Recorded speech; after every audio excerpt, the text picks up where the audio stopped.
Selamat petang, salam sejahtera. Berita hari ini. Bantuan keuangan YR RM5.400 setahun. Bagi yang berpendapatan bawah RM4.849, ini adalah kategori mereka yang layak untuk menerima bantuan YR RM5.400 setahun. Dalam usaha membantu mereka yang memerlukan, banyak jenis bantuan yang telah diperkenalkan oleh pelbagai pihak bagi membantu mereka yang memerlukan. Ia termasuklah melalui Yayasan Risda ataupun YR yang memperkenalkan pelbagai jenis bantuan dan inisiatif. Salah satunya melalui sebuah bantuan yang dikenali sebagai Bantuan Sara Hidup Pelajar UCAM ataupun BSHPU. Bantuan keuangan ini adalah bagi menampung perbelanjaan, makan, minum, pembelian buku, dan lain-lain kepada anak-anak pekebun kecil, serta anak-anak warga, kerja Risda ataupun syarikat milikan Risda, peserta Risda yang melanjutkan pengajian mereka di University College Agroscience Malaysia. Ini adalah penjelasannya. Untuk syarat kelayakan dibahagikan kepada 4 syarat kelayakan. Yang pertama, anak kepada pekebun kecil ataupun staf Risda, SMR ataupun peserta Risda. Dan yang kedua, keutamaan diberikan kepada anak pekebun kecil. Manakala yang ketiga, pendapatan isi rumah mestilah RM4.849 dan ke bawah sebulan. Dan yang keempat, bebas dari kesalahan dan tindakan tata tertib. Kadar bantuan adalah kepada yang layak akan menerima bantuan keuangan. Penerima akan mendapat bantuan keuangan sebanyak RM450 sebulan ataupun RM5.400 selama setahun. Cara permohonan kepada yang berminat dan menepati syarat kelayakan, permohonan bantuan ini boleh dibuat dengan mengisi borang permohonan skim bantuan Yayasan Risda Pindaan 2022. Berita hari ini khas untuk seluruh keluarga Malaysia. Senarai Bantuan Raya 2022.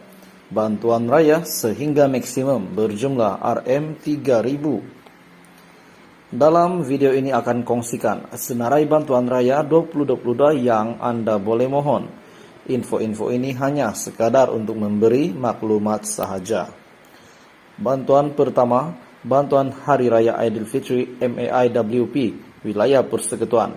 Bantuan ini khas untuk mereka yang tinggal di wilayah persekutuan, yaitu pertama Kuala Lumpur, yang kedua Putrajaya, dan yang ketiga Labuan. Bantuan diberikan kepada penerima bantuan keuangan bulanan bagi membantu asnaf untuk membuat persiapan hari raya.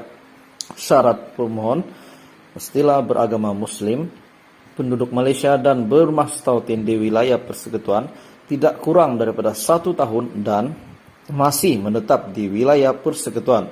Tertakluklah kepada kiraan had al-kifayah.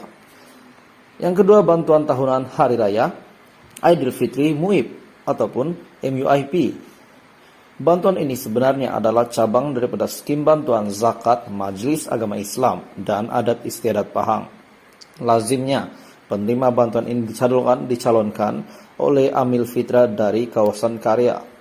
Yang ketiga, bantuan ketiga, skim bantuan Hari Raya Majlis Agama Islam Johor ataupun MAINJ. Bantuan hari raya ini khas untuk golongan asnaf di Johor. Berikut adalah syarat untuk pemohon. Yang pertama, pemohon mestilah anak jati Johor yang telah menetap tidak kurang daripada 3 tahun berturut-turut di negeri Johor dan membayar zakat ataupun fitrah dan harta di negeri Johor, serta tidak dapat bantuan, sumbangan, pinjaman daripada mana-mana pihak. Yang keempat, Sagu Hati Hari Raya Lembaga Zakat Selangor. Syarat utama untuk mereka inginkan memohon bantuan Sagu Hati mestilah tergolong dalam kategori asnaf fakir, asnaf miskin, asnaf mu'alaf. Yang kelima, bantuan skim bantuan Hari Raya MAI-EMP. Yang keenam, skim bantuan Hari Raya MAIK. Dan untuk syarat permohonan adalah mestilah beragama Islam, orang Kelantan yang menetap di Kelantan. Maklumat lanjut, Anda juga boleh mendapatkan info mengenai bantuan raya JKM khas untuk mereka yang dah mohon bantuan daripada Jabatan Kebajikan Masyarakat Malaysia. Semua dalam senarai bantuan ini, golongan yang berkemampuan, yang kurang berkemampuan dapat menyambut hari raya dengan kelengkapan yang lengkap. Bukan apa, dalam keseronokan kita, jangan kita lupakan mereka yang dalam kesusahan. Sekian berita hari ini. Terima kasih Malaysia kerana menonton.